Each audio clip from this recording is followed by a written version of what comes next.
Hi, this is Dee Dee with Innovative Financial and Money Mastery with Dee Dee. We're glad you've joined us. Today we are talking about charitable. Are you in the mood to be charitable giving? How do we do it smartly? How do we get full advantage out of that? We're going to talk about some of the things that you can consider if you're interested in being charitable.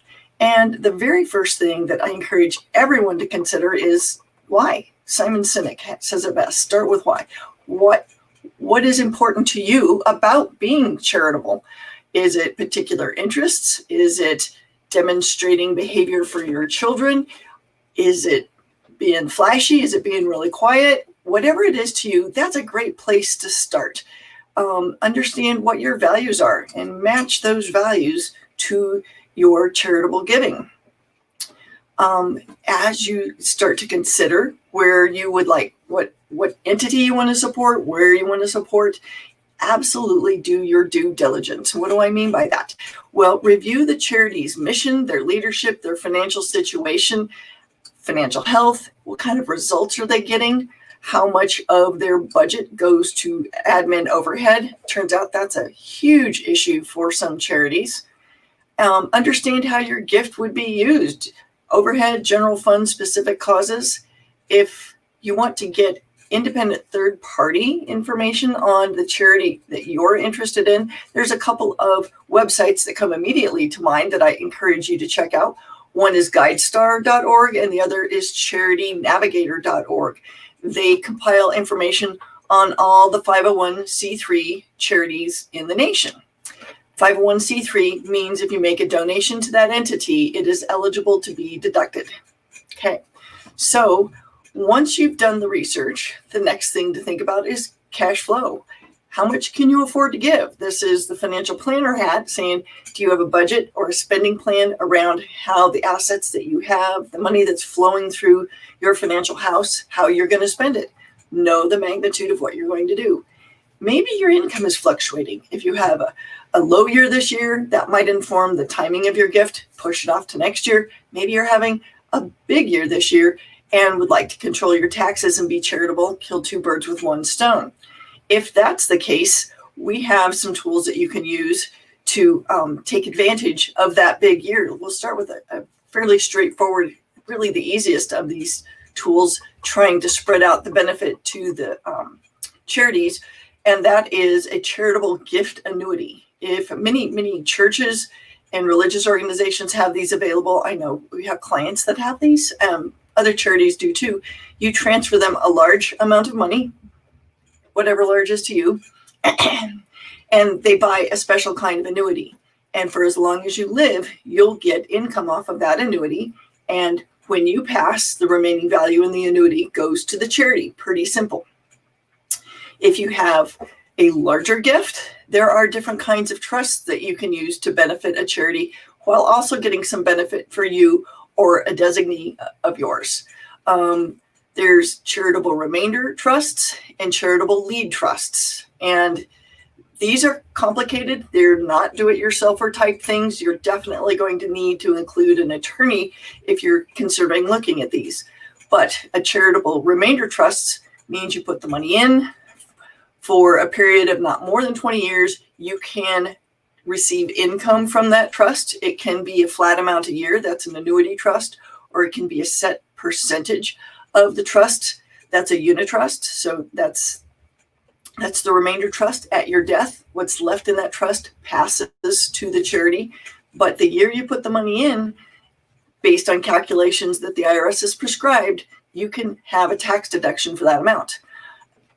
There's a similar kind of trust that is the charitable lead trust. You put the money in for a period not to exceed 20 years, income goes to the charity, and at your death, the remaining value goes to your designee, whomever that might be. So as you can imagine, those are pretty complicated.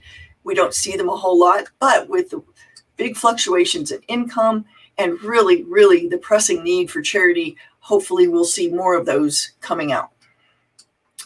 So with that said, there are other options to give that are tax advantaged. One is giving appreciated investments. If you have an investment in a taxable account, not IRA, we'll get to that in a minute, and you've held it for more than 1 year, say you bought stock for $10, it's now worth $100, and you've owned it over a year, you can donate that stock to the charity and get a deduction for the full $100, not the $10 you paid for it, and avoid capital gains taxes. So it's a big win.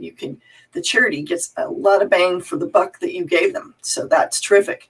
There are going to be limits around gifting capital gain property. It's limited to 20 or 30% of your AGI, depending on the type of charitable institution that it's going to, if it's a public charity or private foundation. So if this is the situation you find yourself in, definitely talk with an expert so they can help guide you so that you don't bump into the limits. Could be that you want to give a different kind of asset. I'm thinking automobiles. Be sure to do some research on how to properly value and what you can deduct on those assets. You can deduct, donate any number of things. That mountain in the cabin in the mountains that you don't use, anything that has value can be donated. Do make sure that if you're donating a non-cash, non-security type item, that A, the charity wants it, and B, they can handle it and actually get good value out of it. So here's a tip. If you are over age 70 and a half, you can do a qualified charitable distribution, QCD, if you do taxes, directly from your IRA to the charity. And the huge advantage there is it doesn't flow through your income. It is not taxable. So it's not deductible, but it never hit as income. So it's actually more bang for the buck to be able to do that. And if you're over the age of 72, those distributions can be counted toward your required minimum distributions for the year, RMD. They were waived this year, I know. But if you're watching this after the year 2020, excellent opportunity to fulfill their RMD requirements by using that qualified charitable distribution. Now, you might be thinking, I want to be charitable and I have skills, whatever your skills might be. I'm going to go fill in the blank, build desks, whatever it is, and I'm going to deduct my time. Nope. IRS says no, you cannot deduct the value of your time. You can only deduct the related expenses of you doing that charitable work. It could be mileage, which is at a specific charitable mileage rate. It could be for materials. Say you are building the desks, the wood, the glue, the nails, whatever one builds a desk with these days. So remember, your time not deductible, but the related expenses absolutely are. Now let's talk about some more of the tax issues. Remember that any cash contribution over $250 must have what's called a contemporaneous written, acknowledgement, CWA. We always use the TLAs, so forgive me there. You need that CWA. If you are audited, the IRS can ask for that acknowledgement to verify and qualify that donation that you made. Non-cash has a limit of, up to 500, over 500, you need that same acknowledgement, although most folks get that receipt from the local charitable organization for even under, so that they can keep track of what their donations have been through the year. Now, you might have gone to, say, a silent auction. Well, maybe you didn't go. Maybe you participated online and you bought something and you paid well over market value for it. So you bought a frying pan. It's a $30 frying pan, but you paid $100.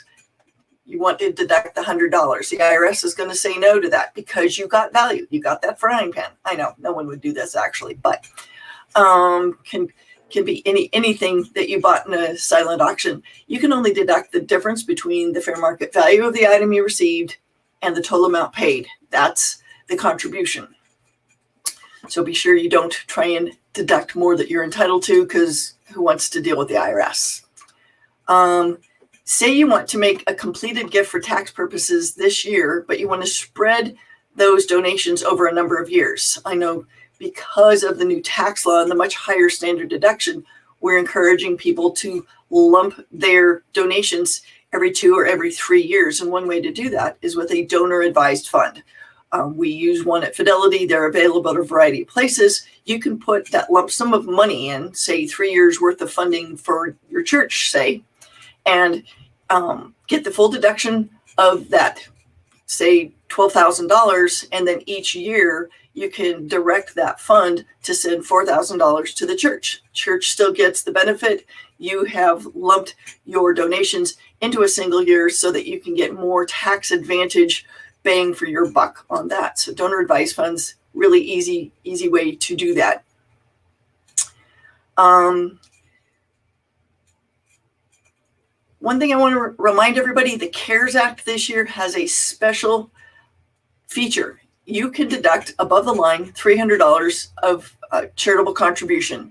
You don't have to worry about itemizing or anything, $300. Now, that's $300 per return. So single people, $300. Married people, $300. Big giant families, still $300. But it's something. It's not nothing. So another consideration, if you think you might be subject to estate tax, which means your estate is going to exceed $11.58 million as an individual or $23.16 million for a married couple, considering charitable gifting to get money out of your estate can be a great strategy. And then finally, think about things like, do you want to remain anonymous or do you want to be, very outgoing about this gift? What have you done in the past as far as gifting, and how might that play into what you choose to do gifting wise this year? Do you want to impose restrictions on your gift? Be careful if you do that. Certain restrictions will eliminate your ability to deduct a gift. People who buy signage at the local college, it'd be the D.D. Jones Residential Hall, depends on how it's done, can lose the ability to deduct that as a charitable contribution. If it's innovative financial, it might be a business deduction, but it's just really, really a picky part of the law, quite frankly, to keep track of. And make sure that you're honoring whatever pledges you've made in the past as you're planning around your charitable interests. Review what you've done in the past, what have you committed for now, and what do you want to commit to for in the future. It all comes down to what speaks to you, what speaks to your heart, and follow from there. If you've got questions on charitable gifting or anything financially related, we invite you to reach out. I've got a great checklist here I can send to you on the charitable giving topics that we just talked about and any number of other topics. Thanks for joining us live. Have a lovely day.